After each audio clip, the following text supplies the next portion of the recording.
Bienvenue dans un nouvel épisode du podcast « Aujourd'hui, écrivons demain ». Le podcast qui met en lumière les acteurs du nouveau monde et favorise l'éveil des consciences. Je m'appelle Katia, je suis l'hôte de ce podcast. Et je suis la fondatrice de Redaxilv, une entreprise de rédaction pour les professionnels et les particuliers. D'un côté, j'aide les acteurs du nouveau monde à se raconter et à se rendre visibles en rédigeant leur contenu sur le web et les réseaux et en leur donnant la parole sur ce podcast. Et de l'autre, j'aide les particuliers à écrire leur biographie. Les témoignages, c'est mon dada. À travers ce podcast, je vous propose de découvrir comment des humains engagés et conscients participent aujourd'hui à la construction du monde de demain, le nouveau monde. Ils aspirent à un monde plus juste et plus respectueux du vivant. Ils se préoccupent des humains, des animaux et de l'environnement dans lequel ils évoluent et favorisent leur mieux-être. Tels des colibris, ils apportent leur pierre à l'édifice. Ils sont le changement que l'on veut voir dans le monde. Tous les lundis, je mets en ligne une nouvelle interview d'un acteur du nouveau monde pour que vous puissiez connaître son histoire et son talent, comprendre qui il est, ce qu'il fait, comment il est arrivé à faire ce qu'il fait, savoir ce qu'il apporte à ce nouveau monde. Je vous embarque avec moi le temps de cette rencontre en toute authenticité et humilité. Aujourd'hui, j'ai le plaisir de recevoir Agnès Capelli. C'est au salon du bien-être de ma ville que nous avons sympathisé. Les salons sont une mine d'or où j'y déniche des pépites. Une rencontre d'âme, une connexion très forte, comme si nous étions prédestinés à nous rencontrer. Elle est écrivaine et fondatrice de la maison d'édition Mensa Bark. Agnès est une semeuse de graines dont la mission est de soulager les cœurs, guérir les âmes et éveiller les consciences. J'ai immédiatement été touchée par son histoire. Il y a 3 ans, son compagnon décède brutalement, sa vie bascule. L'événement de vie le plus difficile auquel elle est confrontée sera pourtant celui qui lui fera vivre ses plus belles expériences. Elle découvre sa capacité à écrire, à se connecter au monde de l'invisible et à transmettre des messages de l'au-delà. Son livre, Dans la pièce d'à côté, raconte son parcours initiatique et son éveil spirituel à travers la thématique du deuil, mais pas seulement. N'attendons plus, installez-vous confortablement et place à notre conversation. Bonne écoute. Bonjour Agnès. Bonjour Katia. Comment vas-tu? Parfaitement bien. Alors, je suis ravie de t'avoir avec moi aujourd'hui. Moi aussi. Je suis ravie d'être là avec toi. Merci d'avoir répondu à mon invitation. Qu'est-ce que tu dirais pour compléter ta présentation? T'as dit l'essentiel. Donc, la seule chose que j'aurais envie de rajouter, c'est que je n'étais pas celle que je suis maintenant. J'ai évolué. Et j'aime bien dire ça pour dire aux gens, on peut évoluer et la vie est faite pour ça, pour évoluer. On va toujours d'un point A à un point B, d'un point B à un point C. Donc, où qu'on en soit à un moment donné, il faut toujours garder espoir parce que on évolue si on en a envie. Qui étais-tu et qui es-tu devenue alors? Alors, j'étais l'opposé de ce que je suis maintenant. J'étais quelqu'un qui était très... alors déjà, j'ai été scientifique à la base, plutôt scientifique. J'avais un regard plutôt scientifique sur les choses. J'étais athée, j'avais 0 croyance. En tout cas, des croyances limitantes. Maintenant, j'ai compris que c'était des croyances limitantes, mais j'avais 0 croyance puisque ma famille était comme ça et j'avais été modulée dans cet esprit-là. Mais quand même, depuis toute petite, je m'interrogeais, j'avais beaucoup de questions existentielles. Comment on est venu sur Terre?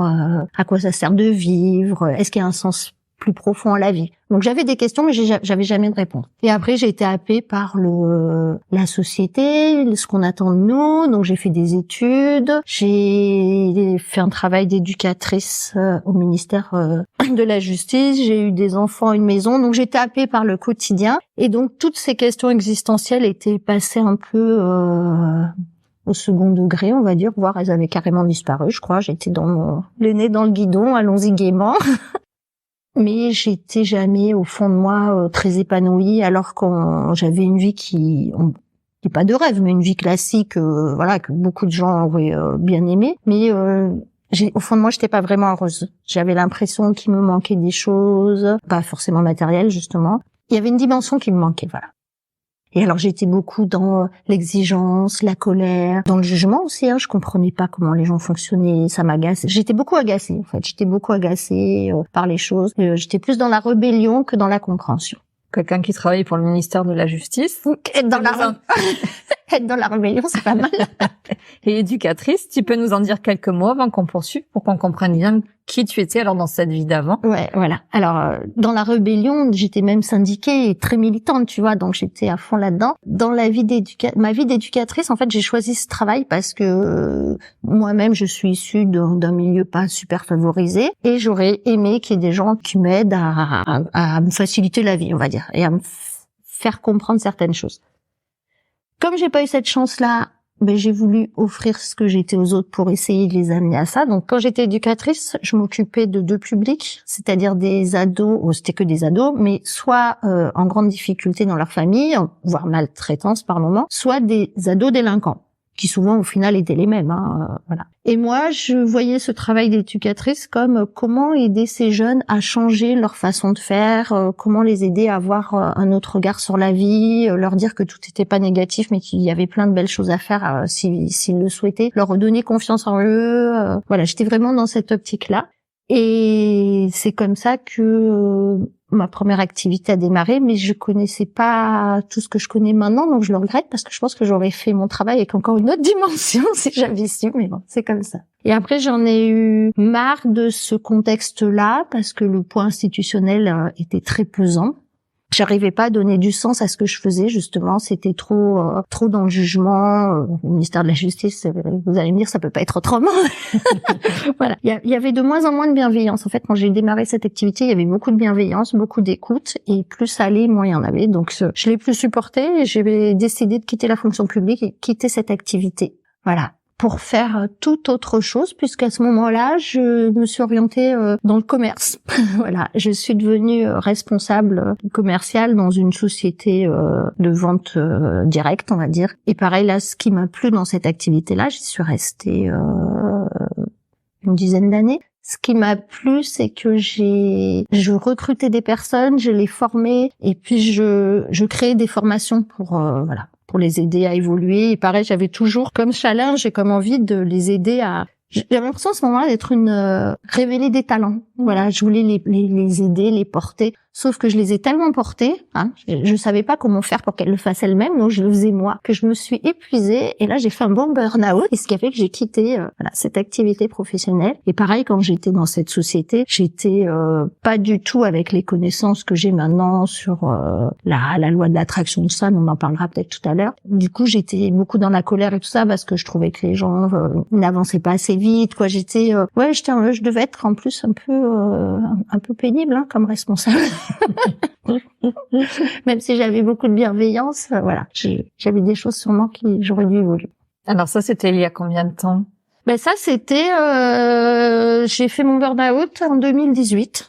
Voilà, donc il y a que 5 ans au final, c'est pas si vieux que ça, donc j'ai quand même passé plus de 45 ans de ma vie dans un état pas terrible, et on va dire il y a à peu près 5 ans où j'ai compris que la vie pouvait être autrement, et que ce qui nous arrivait, ça pouvait être des cadeaux mal emballés de l'univers pour nous mettre un arrêt en disant non, là ça va plus, il faut arrêter et il faut que tu ailles voir ailleurs, trouver d'autres voies pour te réaliser autrement. Et alors, qu'est-ce qui s'est passé pour toi il y a 5 ans? Alors, tu fais ce burn-out? Voilà, je fais ce burn-out. Donc, au départ, grosse remise en cause, grosse crainte aussi, comment je vais vivre, qu'est-ce que je vais faire de ma vie.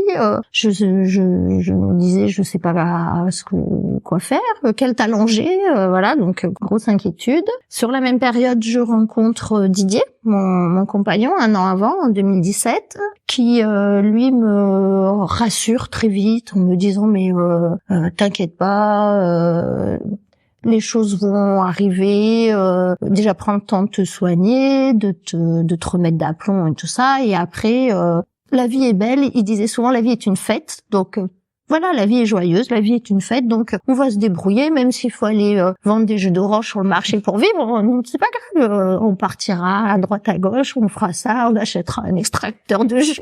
Oui, il y a toujours une solution. Il y a toujours une solution, ne stresse pas. Et mine de rien, ça a été un peu un déclencheur, un révélateur pour moi, parce que je me suis rendu compte qu'effectivement, j'avais toujours des peurs de manquer, peur de pas pouvoir payer mes factures, peur là. Et là, je me suis dit, mais en fait, on peut voir la vie autrement, quoi. La vie, elle peut être beaucoup plus simple. Et oui, on peut il y a toujours des solutions, on peut toujours s'en sortir. Encore faut-il voir comment, mais voilà. Donc ça, ton état d'esprit change à ce moment-là, avec cette rencontre, et c'est vrai que sa philosophie de vie m'a conduit en fait, je me suis rendu compte que c'est la philosophie de vie qui était vraiment à l'intérieur de moi, mais que j'avais jamais osé mettre en œuvre parce que j'avais des peurs. Parce qu'on m'avait dit, petite, faut travailler pour gagner des sous. Donc, du coup, j'étais un peu bloquée dans ce truc-là, et lui, il me fait tout exploser, et c'est juste magique. Parce que plus de crainte, on vit au jour le jour et tout se passe bien, quoi. Donc c'est fabuleux. Donc un changement radical de pensée, de vie. C'est ça. Ah ouais. On se dit, mais pourquoi j'ai pas su ça avant? Et après des rencontres avec un magnétiseur qui est devenu mon mentor. Je peux le citer? Ah oui. Voilà. Donc, il y a une rencontre avec Stéphane De Filippo, un magnétiseur qui est situé à Hong, où là, je me rends compte qu'effectivement, la vie, elle peut être, on peut se rendre la vie heureuse si on veut qu'elle le soit. Voilà. Et son enseignement qui m'a transmis, c'est que vraiment, il faut être dans la joie, il faut prendre, lui, il dit souvent, il faut prendre la chance par la main et jamais la lâcher. Et à partir du moment où on tient la chance par la main, elle nous accompagne au quotidien. Et petit à petit, tous ces enseignements, tout le travail autour du magnétisme que j'ai fait avec lui m'ont permis de me libérer de tous mes carcans, de toutes mes croyances limitantes, et j'ai l'impression de me découvrir, quoi. Et à la fois, je savais que c'était la vraie Agnès qui arrivait, mais je me disais, mais waouh, je suis vraiment comme ça. C'est-à-dire qu'il y a eu un changement radical. Ah, mais à 360 degrés. Hein. Tu parles d'enseignement. Oui. On peut en dire un peu plus sur ces enseignements que tu as reçus, qui permettent aussi de voir la vie différemment. Ouais. Alors, j'ai lu un livre qui m'a intriguée au départ par le titre. Réfléchissez et devenez riche, parce que moi qui en plus au départ de ma vie avait une idée de la richesse avec il y avait les pauvres et les riches. Les pauvres étaient en gros gentils, les riches étaient méchants, et voilà. Donc c'était et la richesse c'était presque pas bien d'être riche. Et là, en découvrant, donc je disais, ce titre m'avait choquée par le mot riche. Mais en le lisant, j'ai compris qu'il parlait d'une autre richesse. Alors, bien sûr, comme c'est un Américain, il parle aussi de richesse financière, mais en fait, c'est d'abondance. Et l'abondance, maintenant, je me rends compte qu'il n'y a aucun souci avec ça. On a le droit d'être dans l'abondance. Ça devrait être même notre devoir d'être dans l'abondance. Voilà. Et j'ai découvert ce livre, ça a été une révélation pour moi, parce qu'effectivement, il nous montre comment on peut être dans l'abondance. Alors, au niveau financier, mais pas que, au niveau relationnel, au niveau émotionnel aussi. Et il nous explique dans ce livre, alors je vais pas développer le livre, si vous avez envie de le lire. Tout à fait, on mettra peut-être les références pour aller les lire, mais peut-être en une ou deux phrases, effectivement, l'enseignement principal. Et l'enseignement principal, c'est qu'il faut croire en ses rêves, ne pas avoir de doute et être dans l'action. J'ai envie de schématiser comme ça. Je sais pas si... Oui, ne pas attendre que ça vienne à soi, mais engager quelque chose pour que ça puisse se réaliser. Voilà, c'est ça. Donc ça, c'était la première chose. Et après, j'ai eu un super enseignement audio d'une personne qui s'appelle Kevin Trudeau. Votre désir et votre ordre. Voilà. Alors ça, vraiment, je conseille à tout le monde d'écouter ces enseignements.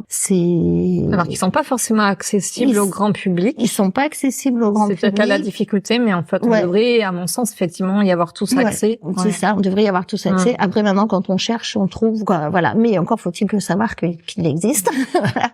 Ça, j'ai pas envie de le développer plus que ça. Je préfère que les gens le découvrent par eux-mêmes. Mais vraiment, c'est ce qui a fait que cet enseignement, j'ai eu l'impression qu'il a modifié mon mode de pensée. Mais carrément, il a modifié mes schémas neuronaux, quoi. C'est comme si on avait effacé tous les fonctionnements que j'avais avant, mais vraiment, et on m'en a implanté d'autres, ou je m'en suis implanté d'autres, et maintenant je vois la vie, mais vraiment sous un autre angle. J'ai plus la même vision des choses, j'ai plus les mêmes ressentis. Pour moi, dès qu'il y a un souci, c'est pas un souci, c'est que ça devait être comme ça. En fait, j'ai une vision beaucoup plus large, j'ai un écran beaucoup plus large des choses. Je vois pas juste sur mon petit écran du quotidien, je vois la vision plus large des choses, et en me disant, même s'il y a un gros malheur qui t'arrive, c'est que quelque part après, il va y avoir après la pluie le beau temps, mais c'est pas qu'une expression, quoi. C'est que c'est vrai, c'est tout a une logique, tout se comprend et tout s'enchaîne.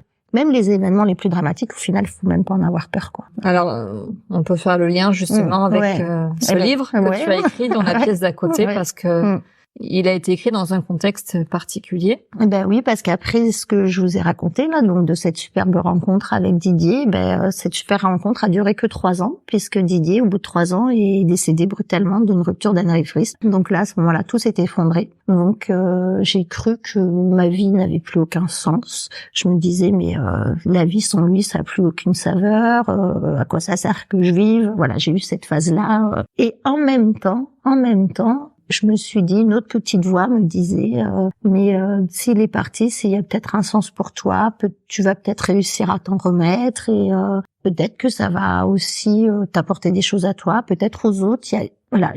J'avais l'impression qu'il y avait un sens à tout ça, à son départ. Et je disais dès le départ que j'allais sûrement comprendre le sens et sublimer son départ. Il y a une petite phrase que j'ai relevée, que tu mets dans ton premier chapitre. Au même moment, je me sens animée par une force de vie qui m'amène à penser que le départ de l'homme que j'aime va me conduire vers la magie de la vie. Mais c'est exactement ça. Alors, j'ai envie de te demander, de quelle magie parles-tu ou à quelle magie fais-tu référence? Voilà. En fait, je fais référence à la magie de la vie et à la beauté de la vie, j'ai envie de dire. Au fait que... alors, comment expliquer ça? En fait, même les épreuves les plus douloureuses, pour moi, sont des étapes pour aller encore mieux après. Alors, ça peut paraître assez bizarre que je dise ça après avoir perdu un compagnon et avec la souffrance que ça puisse... oui, parce que ça n'enlève en rien la souffrance. Ah non, la souffrance, voilà, le manque, tout ça. Mais et ça m'a surtout permis d'avoir accès à un autre monde auquel j'avais pas du tout accès. Alors au départ, je croyais qu'il existait même pas. Après, j'ai pensais qu'il existait, mais j'y avais pas accès. En fait, la perte de quelqu'un, en l'occurrence de mon compagnon, m'a ouvert à une autre dimension, un autre monde. J'ai eu accès au monde de l'invisible, au monde de l'au-delà. Et c'est pour ça, pour moi, la magie de la vie. J'ai enfin touché du doigt que on n'était pas seul sur Terre. On était guidés. Il y avait des gens, je ne sais où, quelque part dans l'univers. Ça peut être des défunts, ça peut être des guides qui sont là pour nous guider. Ça peut être moi souvent j'aime bien dire mon double spirituel maintenant. C'est-à-dire c'est moi en plus grand au-dessus, je ne sais où dans l'univers, qui peut m'aider. Et ça m'a vraiment donné accès à ça, le décès de Didier, parce que en fait, je l'aimais tellement que je voulais absolument communiquer avec lui. Et je lui avais demandé, quand il était dans le coma, de m'envoyer des signes. La vie après la vie existait, et c'est ce qu'il a gentiment fait. J'ai été gâtée à ce niveau-là. Voilà, et c'est comme ça que l'aventure de mon livre a commencé. On sent encore l'émotion, il y a quelque chose qui se passe en tout cas au niveau du chèque. Il y a quelque chose. Encore un petit truc à travailler. Et oui, donc c'est dans ce moment-là que tu as aussi transcendé et sublimé cette expérience de vie en te mettant à écrire. C'est ça. Sur ce que tu étais toi-même en train de vivre. Alors je sais pas, qu'est-ce qu'on peut raconter à propos de ce livre? Je ne sais pas ce que je peux dire ou pas parce que je l'ai lu. Oui, dis déjà ce que tu as envie d'en dire toi. Ce que j'ai trouvé intéressant, c'est ce parcours initiatique. Alors il y a le tien, donc cette initiation à cette vie connectée à l'invisible, à cette spiritualité que tu n'avais pas jusque-là. C'est ça. Donc il y a tout un monde qui s'ouvre à toi, comme tu le dis. Et en parallèle, il y a toute cette initiation dont, que vit également Didier dans ce monde de l'invisible. Lui-même accompagné. Oui, on peut dire par ma grand-mère. Par ma grand-mère. Par Sylvette. Oui, par mamie Sylvette. Et donc il y a je trouve l'angle choisi hyper intéressant pour essayer de comprendre comment chacun de votre côté vous vivez cette expérience de vie qui vous est donnée à vivre, tout en étant malgré tout en relation, et comment vous arrivez à vous rejoindre dans la matière. Enfin, c'est pour moi, c'est une expérience de vie aussi extraordinaire, parce qu'effectivement, comme tu le dis si bien, il y a son parcours à lui quelque part, le mien sur Terre, et les liens qui se font entre nous deux. Et c'est comme si la vie continue, et pour lui et pour moi, mais d'une autre façon. Voilà. Et on a chacun notre cheminement à faire de l'endroit où on en est. Et c'est juste magique, quoi, à ce niveau-là. Et c'est ça, là aussi, la magie de la vie, c'est que la vie continue. C'est comme si la mort en soi n'existait pas vraiment, quoi. Alors, en tout cas, pas comme je la concevais avant. Alors, qu'est-ce que tu pensais avant de la mort? C'était quoi ta vision des choses? Moi, après la mort, il y avait plus rien. La mort, il y avait plus rien. On redevenait poussière et point. J'avais été élevée dans une famille où on parlait même pas d'âme, quoi. Même pas qu'il pouvait y avoir une petite âme qui allait s'envoler. Non, c'était, on était là dans la matière, et quand on était mort, on était mort. Et aujourd'hui? Maintenant, j'ai d'autres visions. Maintenant, de toute façon, d'ailleurs, je sais pas si tu as fait attention, je dis jamais la vie après la mort. Moi, je dis toujours la vie après la vie. Voilà. Parce que pour moi, en fait, c'est un cycle, c'est une vie qui continue. D'ailleurs, j'irais même un peu plus loin. Moi, je pense qu'on est des êtres spirituels. Alors, je l'ai noté aussi, tu fais référence à la citation, c'est, pour ceux qui ne le savaient pas, je ne savais pas, Pierre Teilhard de Chardin, qui dit « Nous ne sommes pas des êtres humains vivant une expérience spirituelle, mais des êtres spirituels vivant une expérience humaine. » Alors, comment est-ce qu'on peut expliquer ça à ceux qui nous écoutent? Voilà, belle question.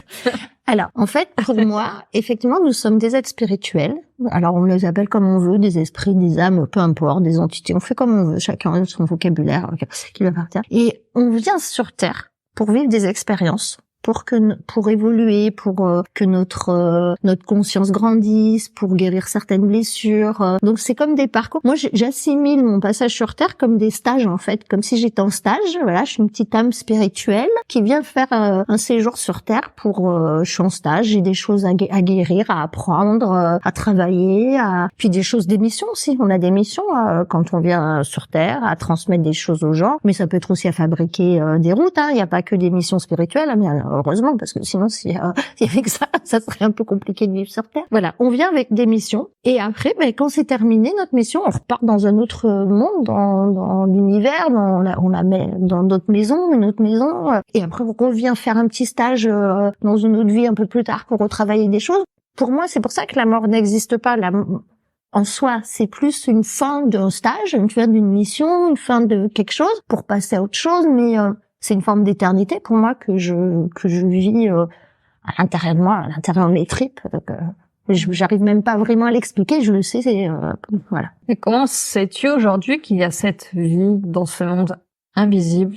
Qu'est-ce qui te fait dire aujourd'hui que ça existe? Alors déjà, je peux pas le certifier à 100%, on est d'accord. Voilà, si vous me demandez scientifiquement de le prouver, je suis incapable de le prouver. Voilà. Sauf que il y a deux choses. Déjà, c'est des choses que je ressens au plus profond de moi, comme si c'était dans mes cellules, quoi. C'est une espèce d'évidence qui est comme ça, comme si comme si on avait levé des voiles et on m'a dit, bah si, crois à ça parce que tu le sais en fait au fond de toi, tu sais d'où tu viens, tu sais comment ça se passe, sauf que t'avais tout oublié, quoi. Donc il y a déjà cette première notion pour moi qui est importante. Et la seconde, c'est par rapport à l'écriture de mon livre, quand j'ai demandé à Didier de m'envoyer des signes s'il y avait une vie après la vie, les signes que j'ai reçus pour le coup, alors ils sont pas forcément scientifiquement prouvables, je sais pas comment on peut expliquer, mais en tout cas, ils sont bien là, bien présents. En plus, j'ai été exigeante, j'ai dit, moi, je veux pas des petits signes, je veux pas une petite plume devant ma porte, parce que je vais trouver ça tellement simple et banal que ça va pas me suffire. Il faut vraiment des choses osées. Ça ne me prouvera pas que c'est toi. Voilà, ça me prouvera pas que c'est toi, ça me prouvera pas c'est un signe de ta présence, puisque il y a des oiseaux, ils ont tous des plumes, quoi. Donc, non, j'ai dit, je veux que tu m'envoies des choses vraiment très très fortes où j'aurai zéro doute. Et une des choses que j'ai eues en tout premier, c'est la photo qui est devenue la couverture de mon livre, où quand on a déposé des fleurs pour lui rendre hommage à Cabreton, et les fleurs dans l'océan ont formé un sublime cœur, voilà. Et ça, je veux dire, la photo, elle est là, quoi. Je l'ai pas inventée. Il y en a même qui en ont vu un deuxième. Et il y en a même qui en ont vu un deuxième. Caché. C'est vrai que cette photo, elle est assez extraordinaire. On peut penser que c'est un montage. Et en fait, non. Et on voit même une espèce de faisceau lumineux. Ouais. Alors, le faisceau, la vraie photo, en fait, alors, on la voit pas à la radio, mais c'est plutôt ça. Le faisceau lumineux, c'est plus, je pense, le reflet, par contre, parce qu'on a été obligé quand même de faire un montage pour le titre. Voilà. D'accord. Mais l'image, voilà, c'est celle du bas, là. Et, c'est flagrant. Hein, le cœur, il est flagrant, mais après, il y a plein de gens qui m'ont dit, mais on voit des visages, on voit plein de choses dans ce truc-là. Alors que cette photo, il faut savoir que je l'ai faite, donc, le jour où on lui a rendu hommage. Vous imaginez, j'étais dans un état second extrême, j'étais dans une souffrance horrible. Mais j'ai voulu immortaliser, cet instant. Donc, instinctivement, j'ai pris mon appareil, mais c'était inconscient, quoi. J'ai pris mon appareil comme s'il fallait que je prenne des photos à ce moment-là. Et d'ailleurs, quand j'ai été sur le bateau, je n'ai pas vu ce visuel-là. Pas du tout. Je voyais un beau parterre de fleurs magnifiques, mais le cœur, je l'ai pas du tout vu quand j'étais sur le bateau. C'est quand j'ai regardé les clichés après que j'ai voulu montrer aux amis. Là, j'ai fait, ah ouais. Alors, j'ai levé les yeux au ciel, j'ai dit, C'est un de tes premiers signes, oui, c'est sympa. On peut pas se méprendre. Là, c'est vraiment un cœur qui est dessiné. Enfin, il faut recontextualiser. Enfin, on est navigué dans l'océan, c'est ça, sur l'océan. À 300 mètres des côtes. La probabilité que toutes les fleurs se réunissent pour former un cœur. Bon, et que t'aurais voulu le faire, t'aurais pas réussi à le faire. C'est ça. Donc, on disait que les signes, c'est pour moi une question de probabilité, comme les synchronicités. C'est quelle est la probabilité pour que les fleurs forment un cœur, quelle est la probabilité pour que cette personne rencontre cette personne. Et c'est ça pour moi, les signes et les synchronicités. C'est comme ça qu'on doit. C'est la preuve que ce sont bien des signes, quoi, à mon sens. À quel moment tu enclenches le processus d'écriture? Alors très vite, très vite, parce qu'en fait j'ai des signes très vite. Les premiers signes que j'ai eus, il était encore au funérarium. Donc j'ai une amie qui me dit il faut que tu te prennes un carnet, Agnès, et que tu te notes ces signes parce que ta mémoire après va faire défaut et tu vas les oublier. Donc au départ, je prends juste ce carnet pour écrire les signes que je reçois. Et très vite, je me rends compte que ça va être la trame de mon livre, quoi. Parce que plus ça va, plus je note les signes, plus il m'en arrive. Et c'est comme si, en plus des signes, j'avais l'explication des signes qu'elle a avec. Donc, j'ai commencé vraiment à écrire les signes dès le mois de juillet. Il est décédé fin juin. Dès le mois de juillet, j'avais les premiers signes, donc j'ai écrit les signes. Et j'ai commencé réellement à écrire l'introduction de mon livre en août. Donc, Et à quel moment tu as su que tu allais écrire ou que tu devais écrire ou qu'il fallait écrire parce que tu n'écrivais pas jusqu'à présent de livre? En fait, dès le début, c'était assez surprenant parce que il était encore dans son lit d'hôpital. Je savais qu'il était perdu, qu'il reviendrait pas, mais il n'était pas encore déclaré décédé. Que j'avais une petite voix qui me disait que j'allais écrire un livre pour comprendre, pour sublimer son départ et pour aider les autres. Et en fait, c'était très perturbant parce que je me dis, c'est moi qui suis en pleine souffrance. Et j'ai une petite voix qui me dit, tu vas écrire un livre pour aider les autres. Ça me paraissait un peu surréaliste. J'avais même de la culpabilité à avoir ce genre de pensée. Et en même temps, c'était aussi une lueur d'espoir pour moi, un petit phare au loin qui me disait, peut-être que oui, que grâce à ça, tu vas comprendre des choses et que tu vas pouvoir dépasser cette épreuve et la transcender. Voilà. Donc dès le départ, c'est très surprenant, mais je savais que j'écrirais un livre là-dessus. Et après, à travers l'écriture, je vais pas tout vous dévoiler si vous lisez le livre, mais en fait, j'ai compris que j'étais venue, moi, sur Terre pour écrire des livres sur ce sujet-là, mais que je ne l'avais pas fait. Je l'avais pas fait, et là, j'avais plus le choix. Là, c'est comme si on me mettait des coups de pied aux fesses, excusez-moi de l'expression. J'étais au pied du mur. J'étais au pied du mur. Ouais. Et là, c'était incroyable, il fallait que je le fasse. Et après, ce livre, je l'ai écrit en 9 mois. Donc ça aussi, symboliquement, je trouve que c'est beau. Et je voulais le sortir absolument, comme je voyais que j'écrivais très vite, tout me venait très très vite, puisqu'en fait je l'ai écrit en connexion avec lui, faut être clair, voilà, je l'ai écrit en connexion avec lui et ma grand-mère. Et comme je l'écrivais très vite, je me suis mis un challenge. Je me suis dit, j'aimerais le sortir pour lui rendre hommage le même jour, un an après, de son dernier jour de vie sur Terre. Voilà, de son dernier jour de vie sur Terre. Voilà, pas la date de son décès ni sa date d'anniversaire, mais en fait, je voulais qu'il sorte le jour où on avait vécu notre dernière journée ensemble et où ça avait été une super journée. Voilà. Et j'ai réussi ce pari parce qu'il est sorti un an après, son décès, le jour J. Et comme par hasard, j'habite à Montfort à ce moment-là. On sait qu'il n'y a pas vraiment de hasard, mais c'était très sympa. Ce jour-là, c'était un samedi 26 juin 2021. À Montfort, il y avait une grande, c'était après le Covid, et ils faisaient une grosse journée à la fois artisanale, commerciale. Et je leur ai dit que je faisais un livre et qui sortait ce jour-là. Ils m'ont invité pour, la sortie était à Montfort, dans le village où j'habitais. Il y avait ce jour-là une action, une journée extraordinaire. C'était juste magique. Et à partir de là, que s'est-il passé pour toi? Et à partir de là, une autre aventure a commencé. Alors déjà, j'ai créé une maison d'édition aussi, pour une maison d'auto-édition, pour pouvoir sortir mon livre. Oui. Voilà. Pourquoi d'ailleurs? Alors en fait, déjà pour des questions de timing. Parce que comme je voulais absolument le sortir le 26 juin, un an après, j'aurais jamais pu trouver une maison d'édition qui allait accepter de m'éditer déjà et avec un timing aussi court. Et puis au fond de moi, je savais qu'il fallait que je le gère toute seule pour plein de raisons. Et là, je vais faire une petite parenthèse, parler des auteurs et de leurs conditions, parce qu'effectivement, les auteurs en maison édition, ils sont très très peu rémunérés. Et on me disait que si je voulais vraiment pouvoir en vivre, et ben il fallait que je crée ma propre maison d'auto-édition, me gérer de A à Z, être indépendante. Et puis ça m'a appris aussi c'était un autre challenge, ça, de pouvoir faire mener un projet de A à Z. Ouais, non, c'était une super expérience, donc vraiment je la regrette pas. Et j'ai choisi la création d'une maison d'auto-édition. J'ai vraiment une entreprise individuelle, même si pour l'instant je fais que éditer mes œuvres, parce que peut-être que plus tard, si ma société, si financièrement tient la route, je pourrais peut-être éditer d'autres personnes. J'aimerais bien. Alors ton parcours là me fait penser à celui de Marion Dubé que j'ai interviewé il y a peu de temps et qui au départ a été édité, je crois, par des maisons d'édition et finalement la vie a fait qu'elle a créé sa propre maison d'édition, les éditions Chafouine. Et elle aussi, elle en est maintenant à éditer d'autres auteurs que ses propres livres. Et c'est un petit peu, et la manière, j'ai interviewé Geoffrey Seco il y a quelques jours, lui-même est devenu le propre producteur de ses spectacles, parce que ne trouvant pas de producteur adhérent à son projet actuel, il a créé sa propre maison, production. On peut se poser la question de cette, cette indépendance, cette autonomie que nous sommes en train d'avoir, ou de créer. Oui. Ouais. Mais bon. Comme si la vie nous obligeait aussi à un moment donné à nous prendre par la main. C'est ça. Et à être autonome par rapport à nos créations. C'est ça. Et à ne plus dépendre des autres, à ne plus dépendre. Ouais, c'est exactement ça. ça. En plus, ne pas y gagner sa vie, quoi. C'est ça. C'est exactement ça. Et d'ailleurs, un des messages que j'avais reçu de la part de Didier, par le biais d'une amie médium, quand je lui ai dit, mais demandez-lui pourquoi il est parti si tôt, j'ai besoin de lui, et il m'avait répondu parce que maintenant elle est capable de se débrouiller toute seule. Voilà. Et cette phrase, sur le coup, je l'avais pas trop compris, et avec du recul, je l'ai vraiment compris. C'est-à-dire qu'alors il parlait pas que de notre relation, mais évidemment, il parlait de façon beaucoup plus large.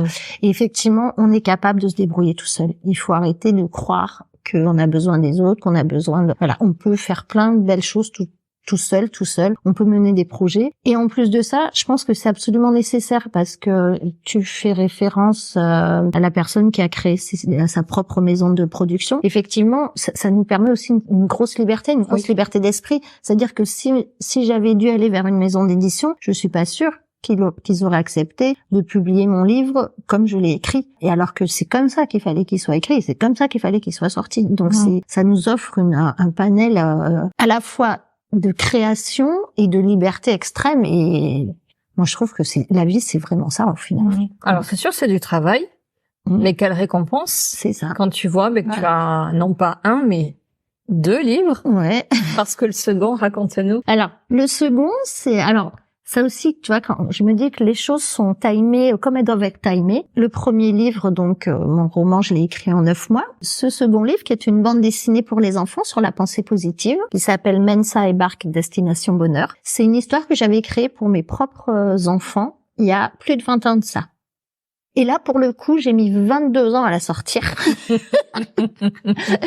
Parce que il fallait que je trouve l'illustratrice de talent qui illustre cette histoire. Et j'ai mis tout ce temps à la trouver, mais c'est parce que c'était comme ça.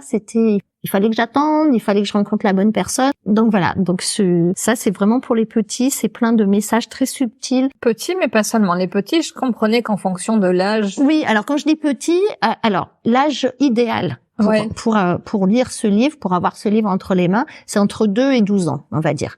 Parce que c'est des messages très évolutifs. Alors les messages, ils sont écrits de la même façon, mais ils vont pas germer de la même façon quand on leur lit tout petit, quand ils vont le lire eux à l'école primaire.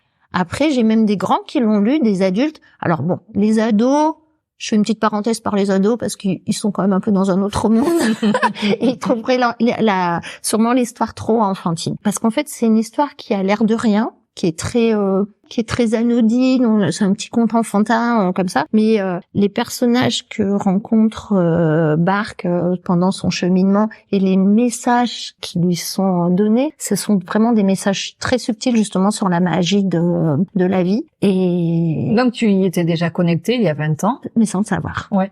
Et en fait, pour faire référence au livre dont j'ai parlé au tout début de Napoléon Hills, je me suis rendu compte que Napoléon Hills, dans son livre, il y avait 8 thématiques. Et moi, j'ai 8 personnages qui donnent chacun 8 messages. Et quand j'ai fait le parallèle, en fait, je me suis rendu compte que c'était à ma façon, mais c'était exactement les mêmes principes, les mêmes choses que marquait dans son livre Napoléon Hills. Et là, je me suis dit, j'ai écrit un truc sans le savoir, quoi. C'est incroyable. Peut-être qu'il y a 20 ans, c'était trop tôt. C'était pas le bon moment. Alors, ça nous arrange bien des fois de penser ça, mais peut-être qu'il y a 20 ans, c'était pas, il aurait pas eu l'accueil qu'il a peut-être aujourd'hui. C'est ça. Et puis, il aurait pas eu la même dimension, parce que moi, il y a 20 ans, quand je l'ai écrit, c'était vraiment des valeurs humanistes qui sont présentes dans ce livre et des valeurs sociétales, mais j'avais pas cette dimension spirituelle et cette dimension de développement personnel, alors qu'en fait, ça y était déjà dans ce que j'avais écrit, mais sans que je le sache. Et là, maintenant, ça me permet d'exploiter toutes ces dimensions à la fois, alors qu'il y a 20 ans, j'en aurais pas été capable.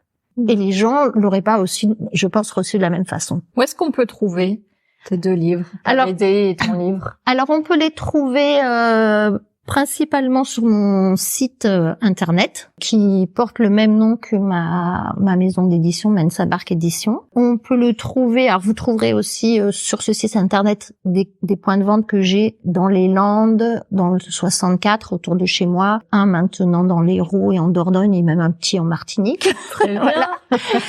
Et sinon, prochainement, il va être disponible sur toutes les librairies en ligne et bientôt même en e-book. Super, une belle évolution. Ouais. Pourquoi ce nom de Mensa Bark? Alors en fait, Mensa Bark Édition, donc c'est le nom de ma maison d'édition, mais c'est aussi le nom des 2 petits personnages, parce que donc la petite feuille elle s'appelle Mensa et le petit bâton s'appelle Bark, parce que réunis ça fait Mensa Bark.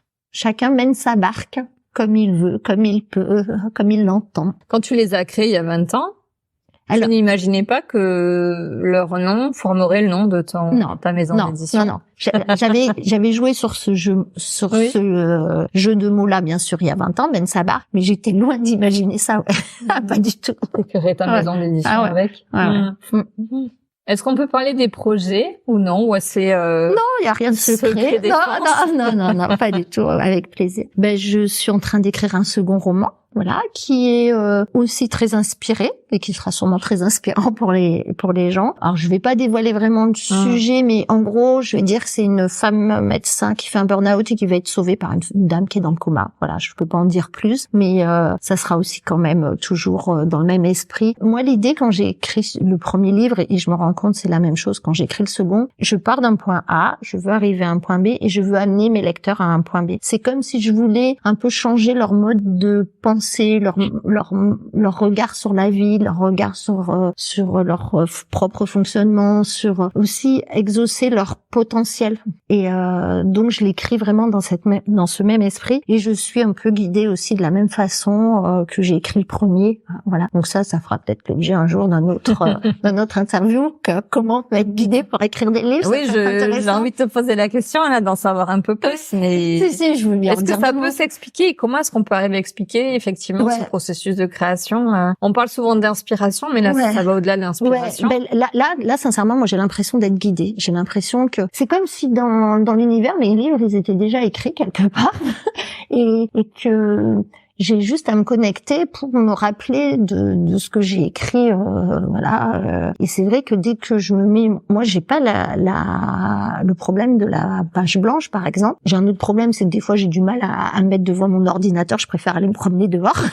Mais par contre, dès que je suis devant mon ordinateur, tout vient comme si presque. Alors, j'exagère un peu de dire ça, mais comme si on me souffle à l'oreille ce qu'il fallait que je dise ou ce qu'il fallait que j'écrive. Après, c'est quand même moi qui fais le job, parce que c'est un gros travail d'écrire. En tout cas, les idées et tout ça, elles me viennent. C'est fluide. C'est fluide, elles me viennent naturellement.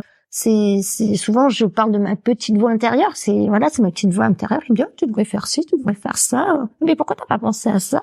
Voilà. Mais je sais pas vraiment l'expliquer. Après, pour mon premier livre, j'ai eu des informations dans mes rêves aussi qui sont arrivées. Quand j'écris, je dis ça, je suis souvent connectée. C'est comme si j'étais en télépathie pour le premier avec Didier et ma grand-mère. Et là, maintenant, je sais pas si c'est avec Didier qui je suis en télépathie ou avec d'autres, avec mes guides, mais en tout cas, j'écris de façon très simple. Merci en tout cas de nous dévoiler aussi les coulisses, parce que on en dit aussi peut-être beaucoup. Enfin, à se poser ce genre de questions. Oui, parfois on peut se poser la question, ça se dit pas forcément. Oui. Il peut y avoir une peur peut-être à expliquer qu'on se sent connecté ou guidé à écrire.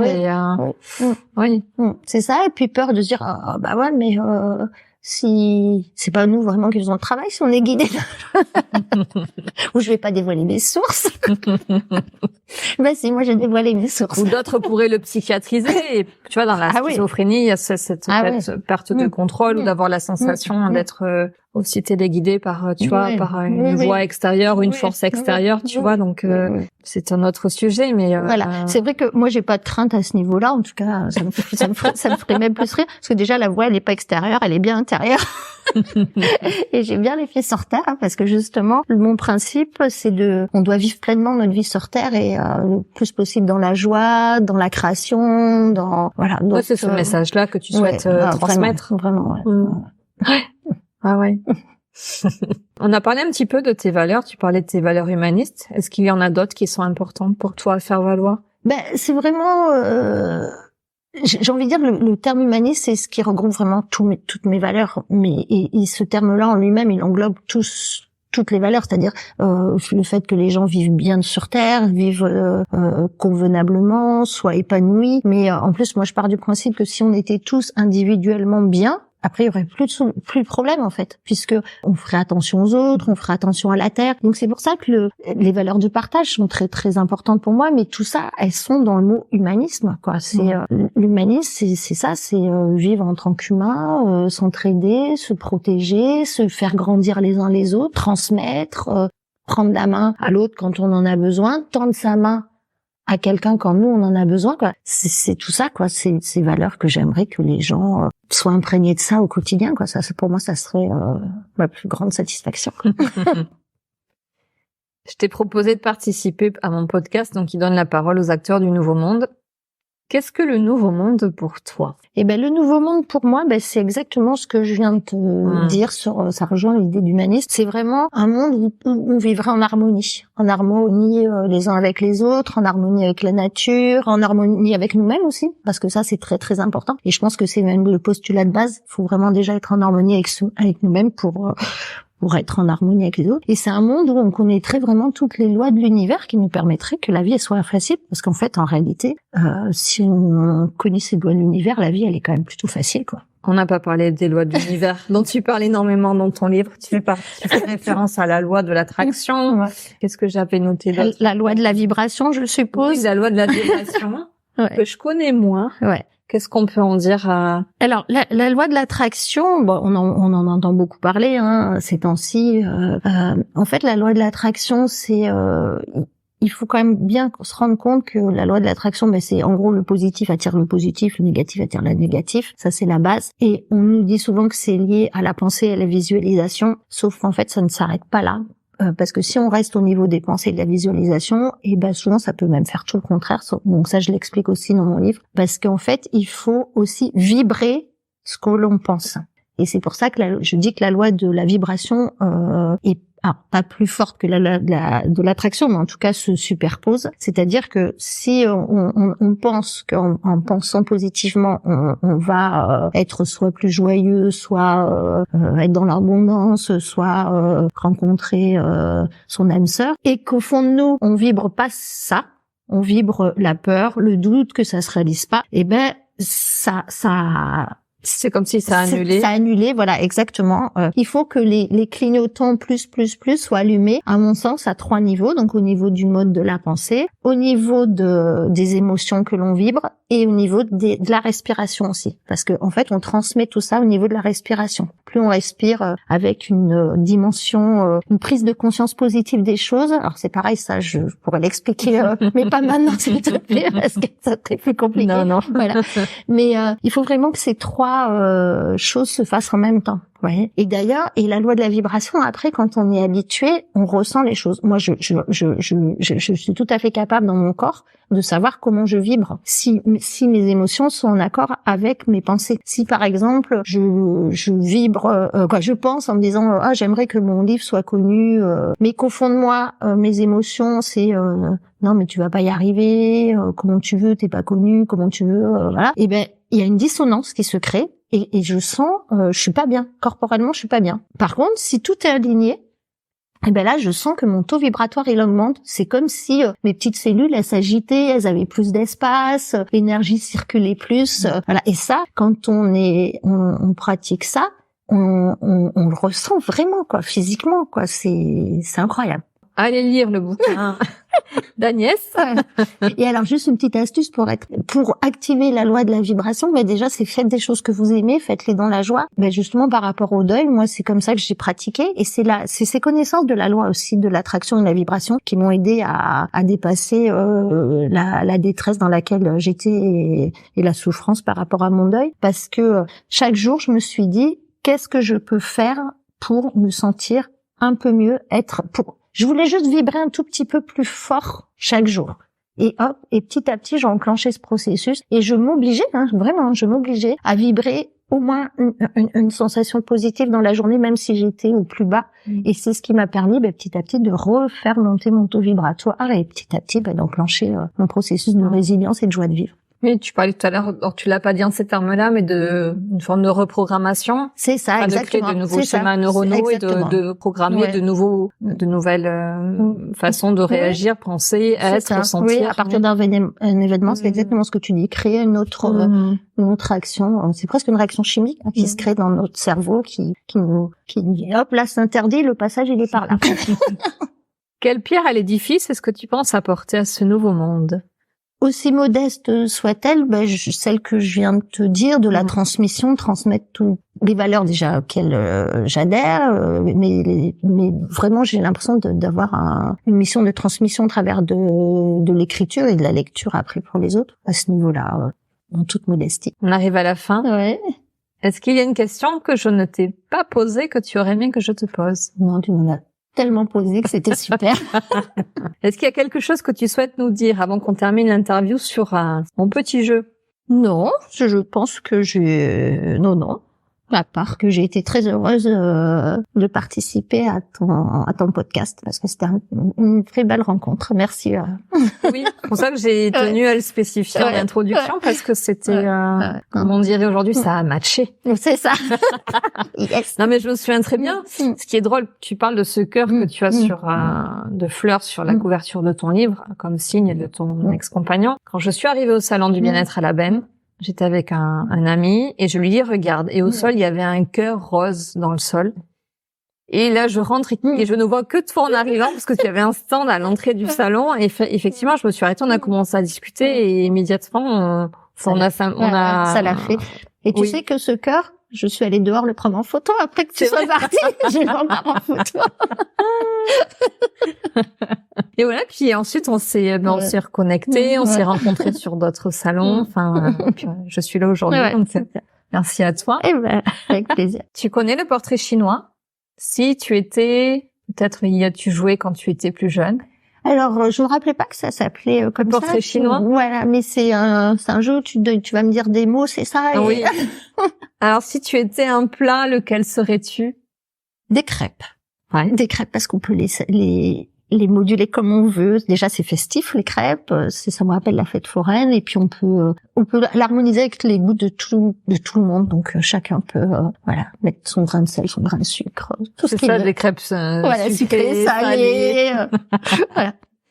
Si tu étais un livre? Là, je pourrais en citer plein, puisque j'en cite aussi plein dans mon livre, mais il y a plein de références. Voilà. L'air de rien. Voilà, l'air de rien. Ouais. Mais on va reciter Réfléchissez et devenez riche de Napoléon Hill. C'est quand même, je pense, même lui doit un peu me guider là-haut, donc je vais lui rendre hommage. Si tu étais un dicton? Alors, celui que j'aime bien, c'est ne regarde pas ce que l'on te montre, mais cherche plutôt ce que l'on te cache. Il y en a d'autres après que j'aime bien aussi, comme pourquoi vous acharnez-vous à ramper alors que vous pourriez voler, voilà. Mais voilà, c'est ça. Je ne connais pas celui-là. Et celui-là, il est beau aussi. Voilà. Pourquoi on s'acharne à ramper, à se rendre la vie super dure alors qu'on pourrait voler, quoi. Tu retiendras celui que tu veux. Bon, les deux. Si tu étais un film? Sans hésiter, Nos Solars. Ah oui. Alors, j'ai commencé à le regarder, je ne l'ai pas vu en entier. Voilà. Il y a que la toute première partie que j'aime pas, que j'ai pas compris, je sais pas ce qu'elle fout là, mais quand on voit un peu dans les ténèbres là, où ça c'est un peu glauque, mais bon. Je l'ai même pas compris, donc c'est pas grave, mais après tout le reste pour moi, c'est en fait si tu veux, je l'ai vu film quand j'écrivais mon livre, parce que les choses ne nous arrivent pas par hasard, on le sait bien. Et je me suis dit, mais c'est les infos que j'ai, et là, c'est exactement ce que je ressens, ce que je sais au fond de moi, et là, c'est un film, mais c'est juste magique. Donc ouais, c'est le film. Ok. Si tu étais un super-héros? Alors, je n'ai jamais eu de super-héros. Donc, moi, je serais l'humanité tout entière. Et non, en fait, pour moi, mon super-héros, c'est ça, c'est l'humanité, l'humain. Pour moi, nous sommes tous des super-héros. Donc, en fait, voilà, je suis un super-héros, tu es une super-héros, tout le monde est un super-héros. Donc... Merci Agnès pour ta participation. Merci, c'était vraiment du pur bonheur. Oui, merci à toi. Et merci beaucoup pour votre écoute. J'espère que le parcours d'Agnès Capelli vous aura inspiré. N'hésitez pas à la contacter directement sur ses réseaux. Vous trouverez donc tous les liens dans la description de cet épisode. À bientôt! À bientôt! J'espère que vous aurez pris plaisir à nous écouter. Si vous avez aimé cet épisode et que vous souhaitez continuer à découvrir les histoires de ces acteurs du Nouveau Monde, n'hésitez pas à vous abonner. Et si vous voulez être tenu informé de la sortie du prochain épisode, abonnez-vous à mon profil sur LinkedIn. Merci d'avoir pris le temps de passer ce moment avec nous. Je vous dis à très vite pour un nouveau témoignage d'une belle âme.